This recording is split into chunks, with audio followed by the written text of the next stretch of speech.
Welcome to Market Call. I'm Morella Fernandez. Thanks for joining us today. Brianne Gardner is on the show. She's Senior Wealth Manager at Velocity Investment Partners at Raymond James. She's taking your questions today on Canadian and American large caps. Here's how to reach us. Toll free 1-855-326-6266. You can also send us an email question at bnnbloomberg.ca. Brianne, thanks for joining us today. We are seeing definitely some upside in the markets today. That's refreshing. But it's been a wild ride so far this year. You're saying it's all part of a cycle. I'm wondering, what do we take away from all this? Yeah, thanks for having me as always. You know, I do see that the stock market is, and investors are seeing that the stock market is definitely experiencing, a little bit of a significant sell-off. And this is really fueled by the trade wars and a little bit more of economic uncertainty that we're seeing across the board. I think the trade uncertainty, does lead to profit uncertainty, which is why the markets have been a little bit all over the place lately. One day up, next day down. We're seeing some positives a little today. But high valuations and some of these stalled tax cuts are really compounding investors' concerns. So we have seen some negative sentiment among consumers, and that is also adding to the market volatility. The one thing that the markets hate more than, negative news is the unknown or uncertainty. And a lot of that is fueled, as I mentioned, by the trade war, by what is happening, putting these trades on, taking them off, delaying them. And we have really seen the S&P 500 slip into correction territory, falling 10%, while the NASDAQ took an even bigger hit, down 14%. And the TSX held up a little slightly better, but still down. And it has been a little bit of a rough stretch. But as you mentioned, pullbacks are part of the market cycle. And historically, they happen 1 to 3 times a year. Even if they don't feel great in the moment and do cause a little bit of anxiety for investors, several factors are behind this market pullback. And we still think that there is upside for 2025 for the stock market. I think we're seeing this rotation from big tech and the Mag 7 into other sectors and geographic areas that are well underway. And not everything is really getting dragged down either. I think investors with diversified portfolios have seen some bright spots. Bonds have really outperformed stocks as investors have shifted towards some of these safer asset classes like fixed income. In Canada, you're seeing materials, especially gold. I know that was recently talked about today too. Stocks have been strong. Even international markets, if you're looking at Europe and China, are up 8 to 10% this year. So despite the volatility, there's still no clear sign of a deep bear market. Should investors consider going outside of North America, as you mentioned, since some of the overseas markets are doing better until at least the trade war gets settled?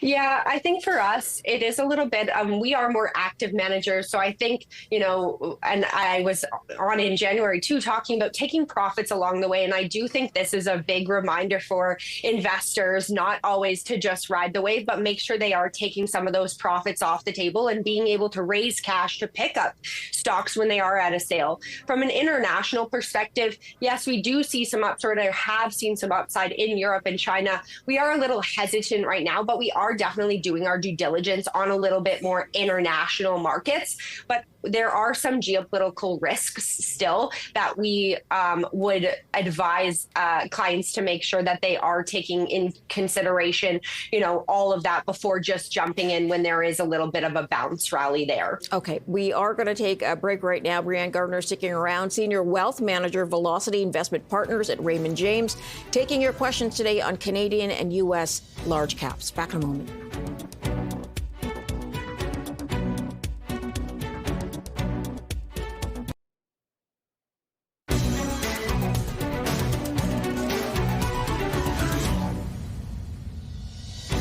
Welcome back. Thanks for joining us here on Market Call. We are going straight to your questions. Brian has written in. He says, hi, what's going on with BCE? Should I sell, hold, or buy more? This question for Brianne, who is with us today on the show. Brianne, BCE, of course, a parent company of the BNN Bloomberg and CTV News. Bell Media owns both, and has been down lately. A lot of talk about the dividend.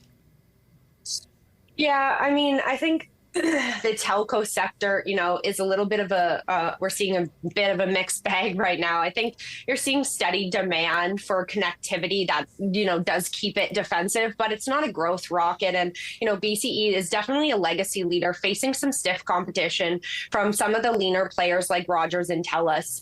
I think that it is a little overextended and has kind of been seeing a little bit of sell-off, but also expanding into the super competitive U.S. I think over the past 6 months, BC stock is down about 12%, underperforming kind of the TSX Telcos index.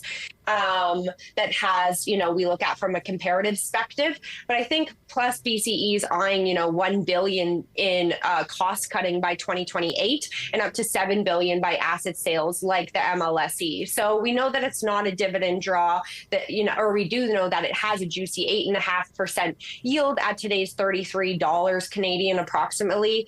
I do think there can be some challenging ahead for the stock, though. Regulatory issues, cord cutting does tend and might crimp margins over the next 6 to 12 months. So analysts are still saying, there is some upside, 12.4 times forward earning. It's cheap, but at $33 today, I'd say it's a hold if you're in it for the yield and you can stomach the risk and the volatility. Those cost cuts could pay off in the long run. Got it. All right, let's move to the phones. John is on the line from London, Ontario. Hi, John. Hello, Brianne. Thanks again for Capital Power. My question today is on the two stocks, Whitecap and Varen. Both stocks were hurt by tariff talk. Both stocks pay good dividends. They have good cash flow.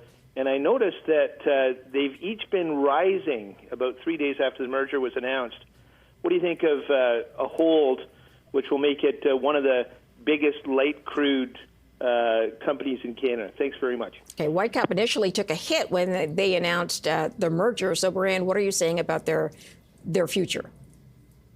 Yeah, I think looking at Whitecap, it's positioned itself as really kind of a top mid-cap name in a high dividend yield and aggressive product growth. I think they have been ramping up production. We're looking at output. It looks like expected to surge from 174,000 barrels per day to nearly 400,000 by 2026. So that is offering the company, a strong free cash flow, but capital spending is rising as it investing to expand, as you mentioned. So, I do think, again, with the merger in a $15 billion deal, it is creating one of Canada's largest light oil producers. So, the combined company will hold 1.4 million acres in Alberta's formations and target 370,000 barrels of oil per day in production. So the deal is expected to generate an additional 200 million in annual synergies and close by May 2025.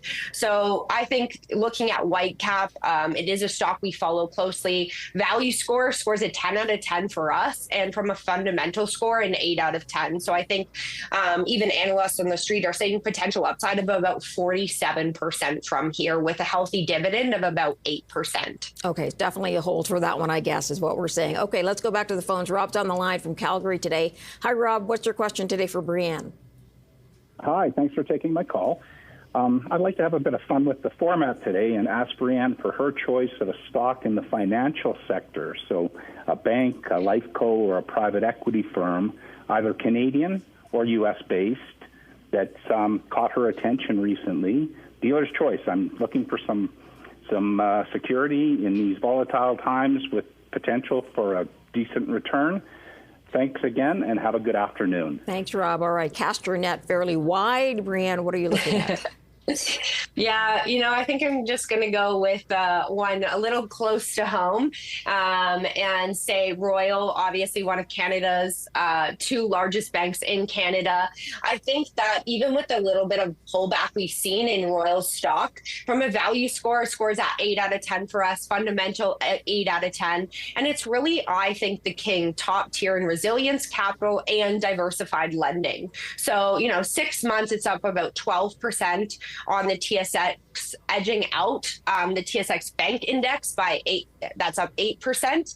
So again, it still has that steady consistency that we've seen, especially compared to the other Canadian banks as well.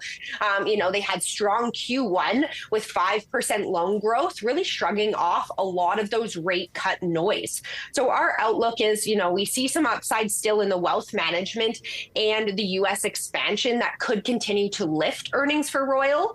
And I think rock solid balance sheet that can weather any storm. A little bit of challenges we're watching is obviously the slowing mortgage growth. If the housing market in Canada continues to cool in the next 6 to 12 months, and some of these trade tensions that might, dent cross-border gains. But at these current levels, for me, I'd be a buyer. And again, it's a core hold in our portfolios for its reliability and its growth. Got it. Okay, Rob, I hope that helps you out. Let's move on to Anita, who's calling today from Markham, Ontario. Hi, Anita. Hi, good afternoon. Thank you for taking my call. My question is on Propel Holdings. Brianne, what is your opinion on this company? Late it's come down a lot. Do you see growth in this? Should I hold on to this stock? I'll hang up and listen to your advice. Thank you. Thank you for joining us, Propel Holdings. Yeah, thanks for the question. Propel Holding has had, quite a significant pullback off the peak there in the financial technology or fintech space, committed really to that credit inclusion, fair, fast, and transparent access to credit through its proprietary online lending platform. I do think that fintech is kind of shaking up the finance world, and Propel does seem to be a longer-term rising star. Not a giant in the space like maybe PayPal, but definitely still a leader in lending and underserved consumers that we see. So recent performance over the 6 months, we've seen Propel up about 50% on the TSX, really outperforming there, and the financials index. So again, we have seen that the pullback of about 13% in the last week. We saw it kind of drop on those Q4 results. Revenue is still up though 42% and net income up 67%. But we did see those shares dip after kind of a softer 2024 guidance. So again, I do think there is a little bit of potential challenge with these economic uncertainties too. And the ROE guidance, cut that they announced spooked investors. So I think at $34 Canadian, around there, down from 39 last week, it could be a dip worth grabbing for, those growth fans. I would say, there's still upside in this stock on the street. The price target across the board, you're looking at 81% upside, or a price target of $42 per share. So it's not a stock that I own, but definitely one I will add to my watch list. All right, that's it for Propel Holdings. Brianne's going to stick around and answer more of your questions in a moment. We're taking a quick break. We'll see you on the other side. Making sense of business and the economy can be tough. We dig through the details to tell you what you need to know with straight talk and expert analysis so you can make informed decisions about your future. Taking Stock, Fridays on BNN Bloomberg. Welcome back, and thanks for joining us on Market Call. Let's go right back to the phone lines. Elliot is on the line, calling from Hamilton, Ontario. He has a question today for Brianne Gardner. Go ahead, Elliot. Good afternoon. Please, down from its high, and I gather still facing court challenges, what's your outlook for everyone's favorite monopoly, Live Nation Entertainment? Thank you. All right, Live Nation at about 122.46 is what I have it at this point, up today. Brianne.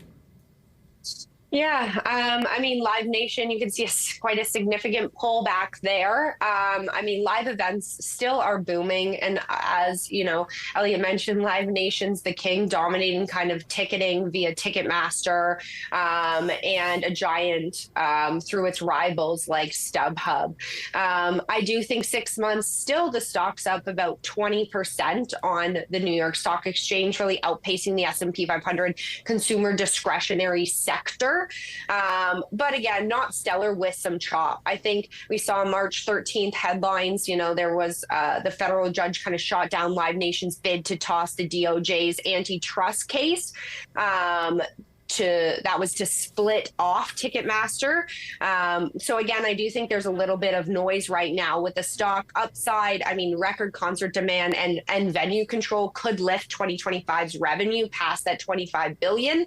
I do think that there are some challenging with the DOJ lawsuit that could drag on. We do tend to see those drag on for 6 to 12 months. That could spook investors. And again, regulatory breakups or fines might really kind of dent margins if they lose. So for us, it's not a stock that we own. I would wait for a turnaround in this. Right now, it's a stock we would kind of avoid. Looking at a value score of a 2 out of 10 for us. However, analysts still see right now about a 38% upside with a price target on the street of 165. But again, I would be a little hesitant and wait until we see a strong conviction of a turnaround before getting in this stock. Do you worry about discretionary spending falling off later in the year because Donald Trump and team are talking about a pause, temporary pause in the economy? People are talking about the possibility of recession. Yeah, I mean, we watch the consumer discretionary sector closely. And if there is something that Canadians or Americans are going to cut when we do start to see weakening economic data, it will be that disposable income. And a lot of the times in the consumer discretionary space. So again, it is a sector we're currently underweight. So yeah, I would be a little bit cautious, especially as the data continues to show us a little bit more weakened than positive. Got it. Okay, let's move on to another caller. Nazar is calling us today from Scarborough, Ontario. Nazar, what's your question today for Brianne? Hi, Mirella. Hi, Brianne. May I have your thoughts on Freehold Royalties, please? The stock has been range-bound below $13 for quite some time now. While this is not in exploration per se, it still gets affected by the oil price. If my memory serves me right, you own Freehold Royalties and you spoke highly about it. Is the dividend safe, and what is its payout ratio, please? Thanks for taking my call. Okay, so a few questions in there. Is the dividend safe? And we'll start with whether or not you hold it, Brianne. Yeah, I think Freehold Royalties, we do own a small position, have actively traded it. I would say right now, energy royalties are still a steady play, and Freehold is kind of one of those mid-tier champs that we see too. I think they're not a driller like CNQ or a pipeline giant like Enbridge, but they are still a lean player that do rake in oil and gas checks, kind of with zero operational risk. So over the past 6 months, the stock's up about 10% on the TSX. February, we saw Q4 production hit about 14,500, up 10%. And we actually saw a dividend hike. So that was, that got kind of those income seekers buzzing. So for me, if they're doing a dividend hike, I don't see the dividend as potentially getting cut. Otherwise, they wouldn't do that. You're seeing a dividend yield of about 8.5% from the stock. And I still think that it's safe. Upside, I think oil above $70 a barrel does keep royalty cash kind of flowing strong through to 2025, 2026. And again, I do think there could be some challenges, though. You know, a crude price drop obviously would impact the stock. You could trim payouts in kind of 6 to 12 months if global demand wobbles. But I think where the stock is trading today, you're still seeing some upside in the stock. Right now, from a value score, it's at 10 out of 10 for us, and a fundamental an 8 out of 10. So still quite some upside, and you're seeing a price target on the street of almost $17 per share. Okay, we hope that helps. Nazar out. We want to get another caller in. Daniel's calling from Markham, Ontario. Daniel, what is your question today? Hi, Mirella. Hi, Brianne. My question is on portfolio construction and sector allocation on the S&P 500 and TSX. What sectors or North American markets do you see outperformance or overweight, as well as underperformance or neutral? As usual, great host and great guest and market call, great show. Thank you. Okay, so yeah, a bit of a wider question here. Portfolio construction, but also how much do you put in what, I guess, at this point? Yeah, for us, I think we had position the portfolios to be overweight U.S. equities. That was kind of headed into the beginning of 2025. And we have voiced that and continue to make those changes for clients. And a lot of that was based on the economic data that we were getting out of Canada, showing weakening, slowing inflation, slowing GDP, likely in a recession in Canada, and also the Canadian dollar. With Trump in office, pro-business, likely to cut corporate taxes, boost profitability for a lot of the S&P 500 sectors, and also just looking at the earnings per share growth. So we saw about 9% earnings per share growth out of the U.S. for last year, expected this year about 14%.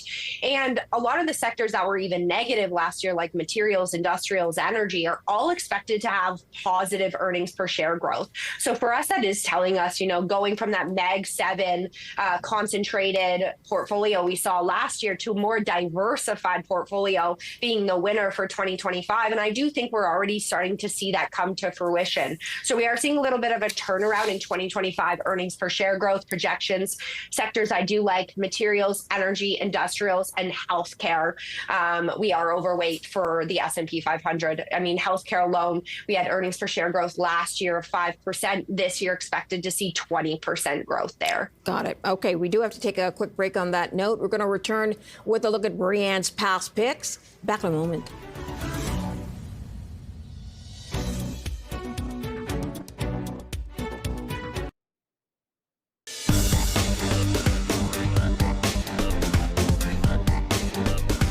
All right, time now for past picks. Let's take a look at what Brianne chose and how they've done. We're going to start with Microsoft, which at the time you recommended it was $248.59 American, now up to $384.97. I actually have it at $387.55, so even better than that. A return of 55% return, 57 when you look at the total return. What do you like about Microsoft? It has slipped like everything else has at the start of the year, but crawling back up again. Yeah, I do think, as you mentioned, kind of getting sold that off a little bit with these Mag 7 as people are starting to take some profits on some of these stocks that have gone up significantly over the past 2 years, and rotating into diversified, more broadening it out. But I still think, again, Microsoft is still a top pick, and for a good reason. I think the AI, cloud dominance, and really smart investments are driving their growth. I think they have financial strengths that keeps them steady in uncertain markets. And we see, three fronts. The Azure continues to dominate cloud computing, the Copilot that is growing faster than expected, and then really the gaming is a long-term play with Activision's acquisition. So financially, Microsoft is strong. Even with big AI investments, margins are holding up and has plenty of ways to cash in the AI boom. So it has a price target. We have one of 480. So still another 25 upside from here that does reflect our confidence in a diversified growth engine. Okay, so you would hold on to it or even dip into it now. You consider it going back up. You got it. Got it. Okay, let's get to your next past pick, which is Enbridge. Now, at the time you recommended it, it was $52.36, currently trading at $62.28. It has also fallen off from the start of the year. It was hitting highs around 65 or 64, 69. Today, it is closer to that 62 mark, but a 19% return still, and 33% when you include a dividend. So definitely another one you like and want to hold on to. Yeah, Enbridge. I think we continue to like Enbridge, leader in the North America energy. It's really vast pipeline network, transports oil and gas to keep really homes, businesses, and industries running. We do see still strong growth ahead, $50 billion in future projects and about $30 billion already secured. They are expanding in natural gas, oil transportation, storage, and renewables. So we don't really see tariffs disrupting the U.S.-Canada oil trade too much, especially as there's discussions that are happening today with Trump and a lot of the major oil companies. But that does keep our energy ties strong. So we think Enbridge has 5% annual earnings growth target from 2026 to 2030 is achievable and sustainable. And additionally, Enbridge plans to return $40 to $45 billion through its dividend and buybacks from 2025 to 2029. So large pipeline network, steady cash flow, and resilient business. So consensus, we have about 8%, 9% upside still from here. Got it. Okay, let's move to your third pick. At the time was Wheaton Precious Metals, WPM on the TSX. At the time, 55.95. You really got this one, 107.26, 92% return, 95% return. What has been happening with Wheaton? Yeah, and Wheaton Precious Metals was one of my top picks also for 2025. I think it's a strong player in the gold and silver streaming, and really instead of owning the mines, it's partners with them to receive the share of production, giving it a stable long-term cash flow. So for us, financially rock solid, Wheaton Precious Metals has over $800 million in cash, zero debt, and $2 billion credit line. So again, that gives it so much flexibility to grow. We see a 6.5% increase in the dividend that does show its confidence in steady cash flow. And they have, a lot of big projects that are moving forward.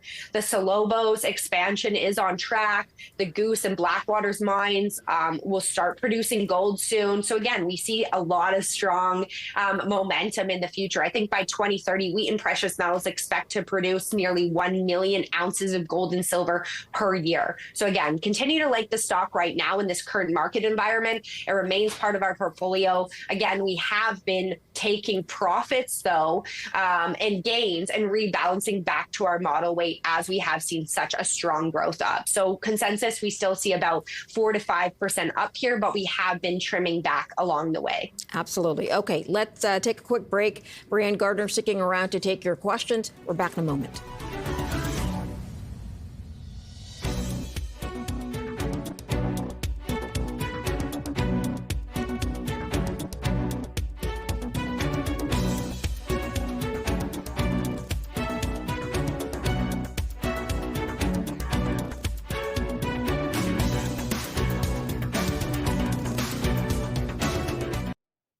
Welcome back. Thanks for joining us here on Market Call. Let's go right to the phone lines. Lou is calling from Markham in Ontario. Hi, Lou. What is your question today? Hi, Marilla. Hi, Brianne. I'm wondering about, I have positions in both CN Rail and CP Rail. I was wondering about selling off my CN Rail position because I'm being a little pessimistic about CN Rail and maybe buying an engineering company like WSP Global. Do you think being optimistic in terms of buying WSP Global would be a good move? Okay, so let's turn that over to Brianne. CN down about $40 over the year. Brianne, what's been going on with CN Rail?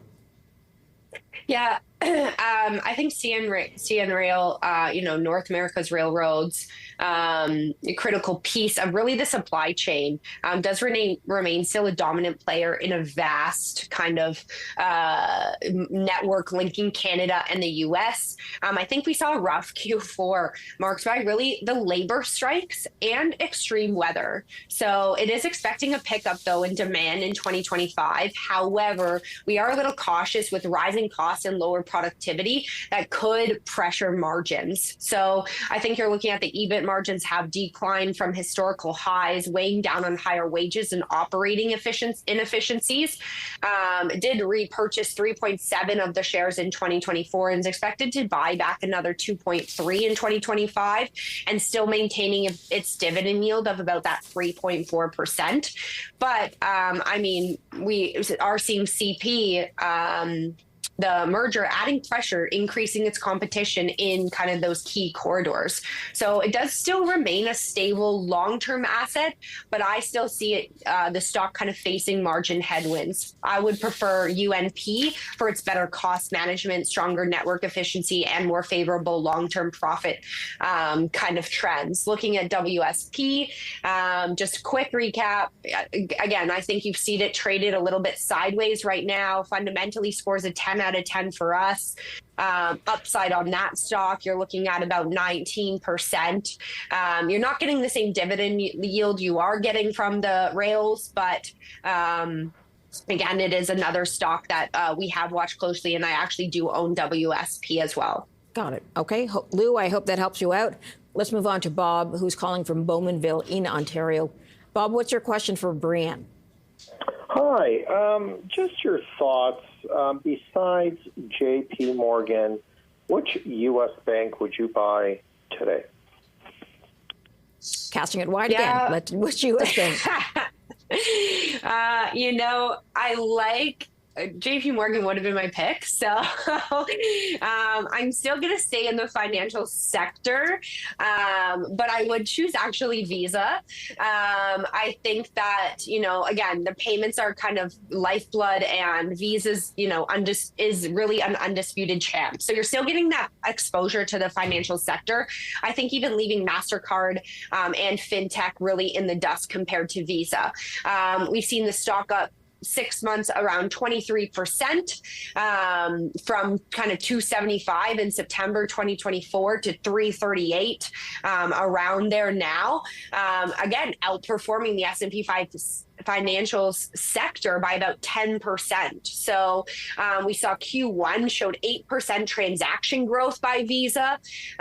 So again, we're watching that closely. But again, as you mentioned earlier, maybe a little bit cautious on consumer spending could be a potential risk. We still are seeing the U.S. consumer strong, though. E-commerce and travel spending could push volumes higher through 2026. Still has a $645 billion market cap. Again, a cash machine. We own it for that reliability. So again, there can be some potential short-term risks that we could see, but it's a hold for us, and we do own it in portfolios, and we continue to keep it. So we're not in a rush really to add more yet, but definitely that would be one of my top picks other than JP Morgan in the financial sector. Got it. Okay, let's move on to another caller then. Brian's on the line. He's calling from Montreal. Hi, Brian. Brian, are you there? Yeah, okay. I'm here. Hi, what's your question today? With the liquidation of the Bay, RioCan is a major landlord to many of its stores. Is RioCan now in a somewhat of a desperate situation? Is it a buy and sell? And lastly, if I can add one more thing, are there any other landlords with similar situations as RioCan holding the Bay as a major landlord or holding? I would appreciate your opinion. Thanks, Brian. It is hard when you have a client or a leaser like the Bay, which has such a large footprint, Brianne, go into bankruptcy protection. So it is hard to find other companies to take that amount of space. Well, how will this affect RioCan?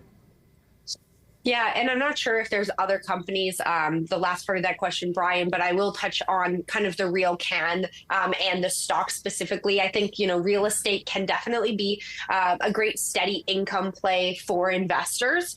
And RioCan's, is definitely still a REIT giant. I think it does lead in the retail focused, mixed property use, malls, urban hubs. But yeah, has definitely been impacted by the HUD Bay there. I think, something that we're looking at is that we did see Q4 showed 96% retail occupancy that we just got in March 2025 and 1.5% rental growth.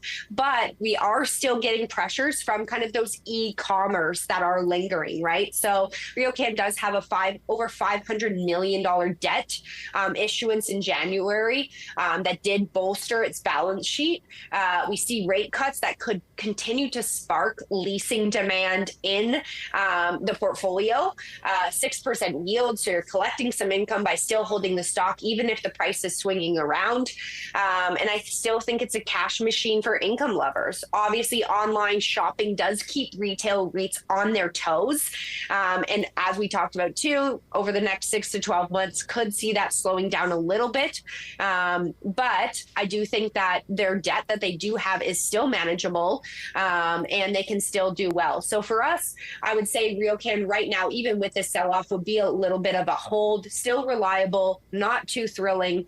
We own Granite REIT and CAR.UN in our portfolios that are kind of residential growth, and we believe outshine RioCan's retail kind of space there. I like the not too thrilling, which is what some people want right now, right? Not too thrilling, no bumps in the road. Okay, we have to take a quick break. Brianne's going to stick around to take some more of your questions when we come back. Stay tuned.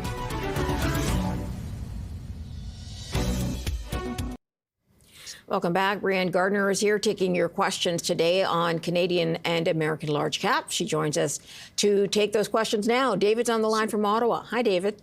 Yes, good afternoon. Thank you for taking my call. My question is on CNQ. Today there was a positive mention with regards to CNQ, and it's done quite nicely today. How do you feel about CNQ in the future, and do you own the stock for yourself and for your clients? Thank you very much. All right, CNQ taking about a $1.19 bounce today. Yeah, CNQ is a stock that we do own in our portfolio for myself and for clients. I still love it as one of the biggest kind of oil and gas producers, strong mix of crude, natural gas, and synthetic oil. We saw production set to grow 12% in 2025, and they are really counting on the new Trans Mountain pipeline to improve their pricing and boost profits. So looking at a value score, it scores a 9 out of 10 for us, fundamentally an 8 out of 10 for us. There can be some risks with the U.S. tariffs again on the Canadian oil and unpredictable oil prices that could weigh on earnings. But I mean, even looking over the past 3 years, CNQ has been paying down debt. It's shifted the fourth quarter of 2024 in the back of the company's now complete acquisition of that Chevron's Alberta assets. And really the Chevron assets are expected to add nicely to the company's free cash flow profile that already generates $8 to $9 billion annually in the best case of that $60 to $80 oil price environment that we do envision. So I think the stock trading around kind of that $44 today, it does still remain a solid pick for steady cash flow. You're getting a dividend yield of about 5.5%. And again, we own CNQ as a core energy holding for its low cost, strong balance sheet, and reliable shareholder payout. Got it. Okay, let's move to another phone call then. Bill's on the line from Montreal today. Hi, Bill. Hi, good afternoon. I'd like to know what you think of Newmont Mining Corporation. Okay, let's talk about Newmont. Yeah. Sorry, just pulling up the stock there. Sure. There we go, Newmont. So yeah, looking at the stock, I mean, again, world's largest kind of gold miner. And I do think, we are bullish on gold and continue to be bullish on gold, at least at these prices. I know it has been, had a nice run up, but we still see upside. I do think, if a lot of people historically, gold does represent kind of a safe haven against, inflationary pressures. We have seen gold surge about 40% in the last year, far outpacing the S&P 500. And really, Newmont has started to participate, even looking at kind of December 2024 and the run up that you've seen in the stock price there. A lot of the miners, I think, have nearly participated as much as some of the others, but we are starting to see, have nearly doubled the gold return in recent months. And we're continuing to see those. I think gold trends to perform well in anticipation of lower rates, which we are expected to continue to see out of the U.S., weaker U.S. dollar, and again, later stages of kind of a little bit of a sell-off. So I do think that it is, mining is definitely a wild ride tied to metals.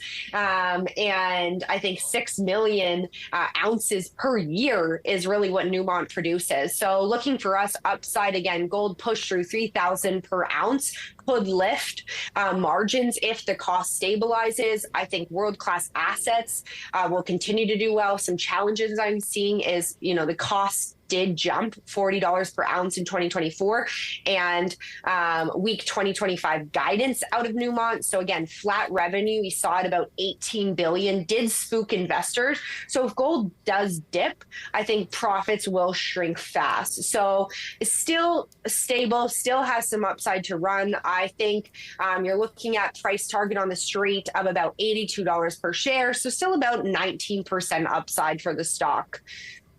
Got it. Okay, let's leave it there because we do want to get in another caller before we have to end phone calls today. So let's go to, I think it's Montreal, and we have Chris on the line. Hi, Chris.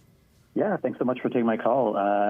So I'd just like to know if you have an opinion on TFI International for a contrarian play. Are the tariff fears overblown? They got really beaten down about 40% year to date. So curious to hear your thoughts. I'll hang up and listen. Thanks so much. Yeah, they were at 217 in the start of the year, and they're at about 119 at this point, so they did really get slammed. Yeah, I mean, TFI is a stock that we do own. We did pick up and add to recently, especially on this sell-off. Again, they are kind of involved in that transportation logistics services across the U.S., Canada, Mexico. For us, we did trim it halfway through last year at kind of that 204, and then bought it back recently at 120. We didn't like how kind of the CEO communicated his concerns on the outlook given the trade wars. And I do think, again, with the upside at 120 CAD, it is trading at 15 times 2025 earnings, so cheap. Again, is a stock that we own and we still see upsides from here. So 10 out of 10 fundamental. If you don't own the stock, it does look like a little bit of a contrarian value play, as you mentioned, about 40% upside from here. Got it. Okay, good to know. Brianne is going to stick around and share her top picks. That's coming up next. Stay tuned.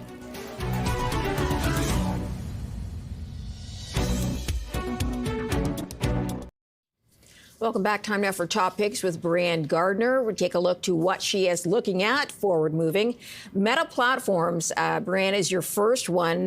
Meta has dropped about $160, I guess, in the plunge from the start of the year. You still see it doing some sort of bounce back here?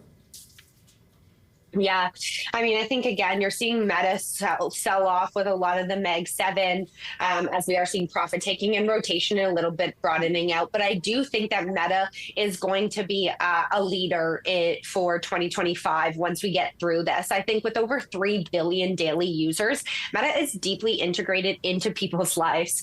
It knows how to turn that also into revenue. So I think as digital ad spending on the rise, Meta sales are expected to grow 15% in 2025 alone. And apps are becoming more engaging thanks to AI. So we're seeing, smarter feeds and video recommendations are keeping users on Facebook and Instagram longer. And this does create more chances to show ads. Advertisers are paying more to get those ad impressions, and those are on the rise. So you're going to see price increase that does going to continue to drive that steady revenue growth for Meta. They're also investing in developing new sources, again, pouring money into AI, business messaging, and metaverse. I do think, yes, their spending is a little bit high, but they have multiple ways to recoup this investment.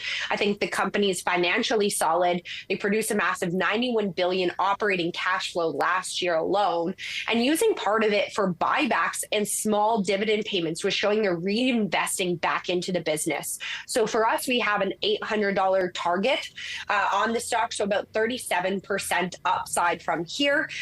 But again, with the recent market volatility, it might temper near-term gains. So for us, it ranks a 9 out of 10 fundamentally. Okay, let's get to your second pick because it's Costco, which also has dropped in value. So it was at about $1,080 mid-February, now down to about the $900 mark. Why is it being dragged down? I thought it would sort of do better in this interim period as people were choosing their products and going for sort of, more cheaply wiser picks.